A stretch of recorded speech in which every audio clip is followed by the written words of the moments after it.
తేలుతాయని అందరం భావిస్తూ ఉన్నాం. అయినా సరే తెలుగుదేశం పార్టీ చంద్రబాబు నాయుడు గారు వారితో కలిసి ప్రయాణం చేస్తున్న వాళ్ళు ఈ దుష్ప్రచారాన్ని విడిచిపెట్టట్లేదు. ఇంకా కట్టుకథలు ప్రచారం చేస్తూనే ఉన్నారు.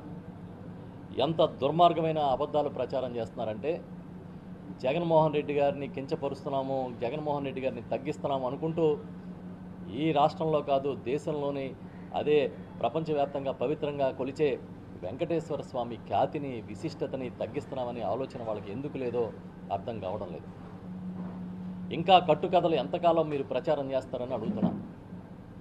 ఒక పక్క ఎన్డీడీబీ ఇచ్చిన నివేదిక కూడా ఇది మేము ఇచ్చింది పూర్తిగా దీన్నే నమ్మడానికి లేదని కూడా వాళ్ళే చెప్పారు.